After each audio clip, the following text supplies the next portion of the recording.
Students, welcome to CMC Prakhar e learning platform. I am your maths teacher Naina. आज हम करने जा रहे हैं क्लास 10th का चैप्टर नंबर 5 अरिथमेटिक प्रोग्रेशन यानी कि समांतर श्रेणियां। इस चैप्टर के एग्जांपल नंबर 16 को हम यहां डिस्कस करेंगे।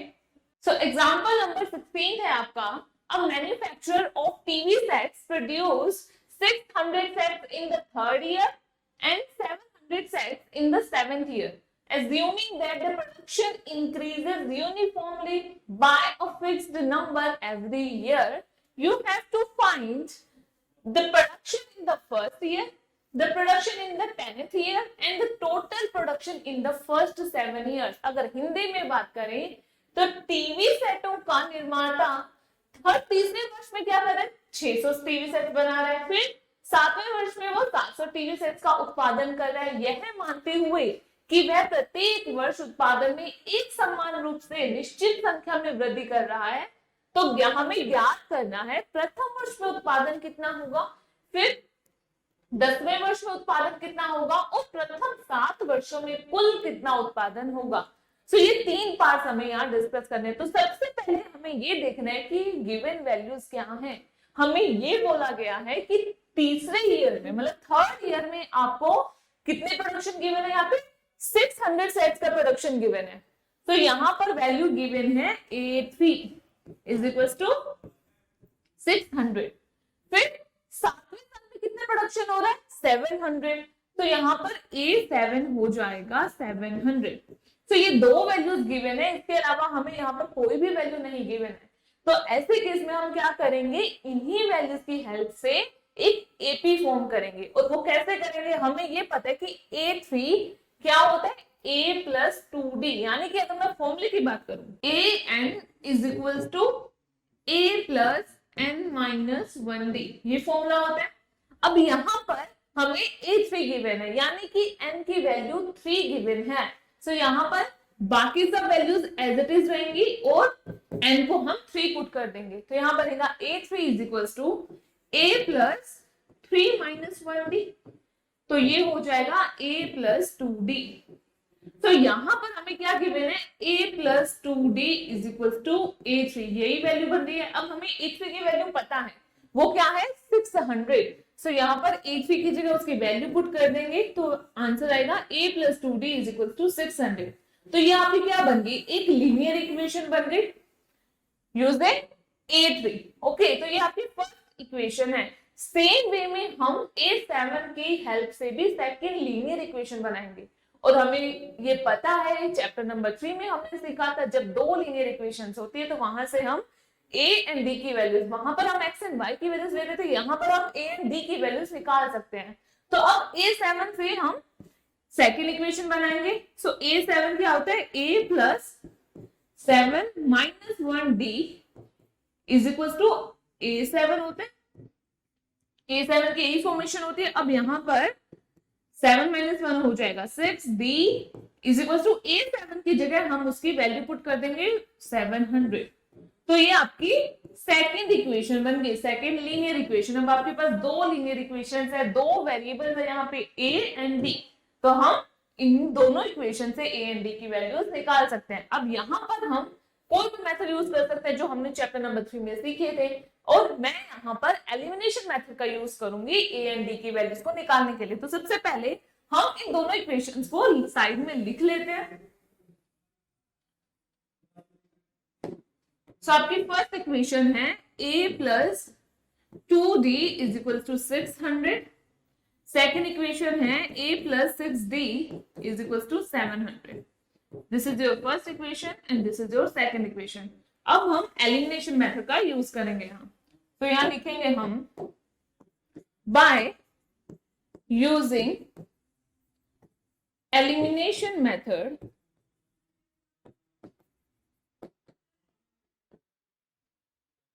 और यहां लिखेंगे by subtracting equation number 2 from equation number 1। Equation 1 से हम इक्वेशन 2 को सब्ट्रैक्ट कर देते हैं। सो इक्वेशन 1 क्या है आपकी A plus 2D is equal to 600 and equation 2 थी A plus 6D is equal to 700। अब हम सब्ट्रैक्ट कर रहे हैं तो इक्वेशन 2 के साइन हो जाएंगे चेंज। ये मेथड हमने अपने चैप्टर नंबर 3 की वीडियोस में अच्छे से सीखा था। अब यहाँ पर ए से ए कट हो जाएगा क्योंकि ए ऊपर वाला जो है वो तो प्लस वाला है, पॉजिटिव है, और जो सेकंड इक्वेशन का ही है वो हमने नेगेटिव कर दिया, तो यहाँ पे प्लस माइनस ए क्या होगा, कट गया। अब यहाँ पर 2d माइनस 6d कितना हो जाएगा, minus 4d is equal to 600 minus 700 होता है माइनस 100। तो यहां से d की वैल्यू क्या आ रही है, minus 100 divided by minus 4, minus से माइनस कट, 100 को 4 से डिवाइड करेंगे तो आंसर आएगा 25। तो यहाँ पर d की वैल्यू आपकी 25 आ रही है। अब d की वैल्यू को किसी भी इक्वेशन में पुट कर सकते हैं, तो यहाँ पर हम पुट कर रहे हैं इक्वेशन नंबर 1 में। Put d is equal to 25 in equation number 1। Equation 1 में पुट किया तो वैल्यू आई a plus 2 into 25 is equal to 600। तो यहाँ पर a की वैल्यू आ रही है a plus 50 is equal to 600। यहां से फाइनली a बनेगा आपका 600 माइनस 50, और इसको सब्ट्रैक्ट करेंगे तो वैल्यू आएगी 550। तो a आपका 550 आ रहा है, 550 एंड d आ रहा है 25। सो अब हमें a एंड d की वैल्यूज मिल चुके, तो हम यहां से AP इजीली फॉर्म कर सकते हैं। कैसे, आपने ये सीखा था कि फर्स्ट टर्म को हमेशा हम a लेते हैं, फिर इसके नेक्स्ट वाले टर्म में हम क्या करेंगे, a प्लस d कर देते हैं, फिर उसके नेक्स्ट की टर्म चाहिए तो उसमें a प्लस d नहीं, जो भी प्रीवियस टर्म थी उसमें फिर से d ऐड कर देते हैं। सेम हम आगे d ऐड करते रहते हैं प्रीवियस टर्म में। सो इस तरह से हमें एक AP मिल जाती है। तो सेम यहां पर भी हम a एंड d की हेल्प से इजीली बना सकते हैं AP। अब AP बनाते हैं। सबसे पहले वैल्यूज लिख लेते हैं। a is equal to 550 and d is equal to 25। ये दो वैल्यूज अब हमारे पास है।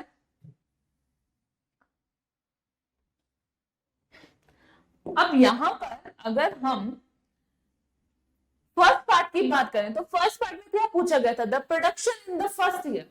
सो फर्स्ट ईयर का प्रोडक्शन कितना है, जो ए की वैल्यू है वही तो आपको बता रही है कि पहले साल में कितना प्रोडक्शन हुआ था टीवी सेट्स का।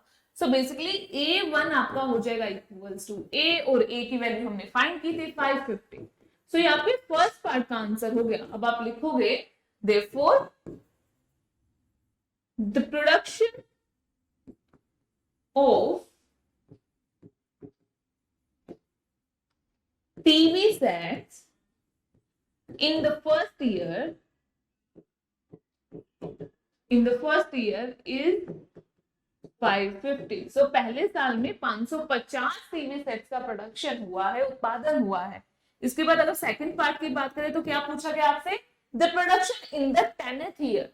सो अब आपको 10th टर्म पूछी है, जो भी आपकी एपी है उसमें 10वें नंबर पर क्या टर्म आएगी। सो यहाँ पर हमें निकालना है A10। A10 होता है A प्लस 10 माइनस 1D, यही फॉर्मूला होता है। an का फॉर्मूला क्या होता है, an is equal to a plus n minus 1D। तो यहाँ पर n की जगह हमने 10 पुट किया है, तो यहाँ पर आगे कैलकुलेशन करेंगे तो क्या आएगा, A10 is equal to a हमारे पास क्या है 550।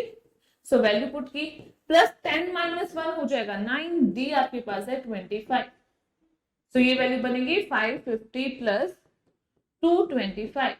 सो इनको ऐड करेंगे तो वैल्यू आएगी 775। सो बेसिकली 10th ईयर में total production of TV sets आपका है 775। तो यहां पर हम लिखेंगे therefore the production of TV sets in the 10th year is 775। Okay, अब थर्ड पार्ट में मूव करते हैं। थर्ड पार्ट में आपसे पूछा गया है कि टोटल 7 सालों, फर्स्ट 7 इयर्स, पहले 7 सालों का टोटल प्रोडक्शन कितना हुआ है। सो यहाँ पर अब आपसे सम पूछा गया है पहले 7 सालों के टीवी प्रोडक्शन का। सो S7 की वैल्यू हमें यहाँ निकालनी है। अब Sn का फॉर्मूला क्या होता था, Sn होता था n/2 2a plus n minus 1d, यही फॉर्मूला होता था। अब इसमें हम वैल्यूज पुट कर देंगे। n हमें गिवन है 7, a एंड d की वैल्यूज हमें पता है। तो यहाँ पर अब हम S7 निकालेंगे तो क्या बनेगी वैल्यू S/n/2, तो यहाँ पर 7/2 हो जाएगा। फिर 2 इंटू ए आपका क्या था 550 प्लस यहाँ पर आएगा 7 - 1 डी आपका था 25। तो इसे कैलकुलेट करेंगे अब। तो 550 को जब 2 से मल्टीप्लाई करेंगे तो 1100 आएगा प्लस 6 इंटू 25 हो जाएगा और ये बनेगा 7/2 1100 प्लस 150 25 इंटू 6 होता है 150। अब यहाँ पर वैल्यू आएगी 7/2 इंटू 1100 को प्लस करेंगे 150 से तो वैल्यू आएगी 1250। अब 1250 है वो 2 से कट हो रहा है। ओके तो 2 से कट करेंगे तो आएगा 2 6 12 2 2 4 2 5 10। तो यहां पर वैल्यू आ रही है 7 इंटू 6 25। ओके जब आप इसे मल्टीप्लाई करेंगे तो वैल्यू आएगी 4375। सो बेसिकली पहले 7 सालों का जो प्रोडक्शन है टोटल टीवी सेट्स का वो है 4375। सो यही आपका फाइनल सोल्यूशन है इस एग्जाम्पल का। सो आई होप आपको ये एग्जाम्पल अच्छे से समझ आ गया होगा। अगर आपको ये वीडियो पसंद आई है तो इसे लाइक एंड शेयर कीजिए, चैनल को सब्सक्राइब कीजिए और ऐसे ही इंटरेस्टिंग वीडियोस के अपडेट के लिए बेल आइकन जरूर प्रेस कीजिए। मिलते हैं अपने नेक्स्ट वीडियो में। Thank you.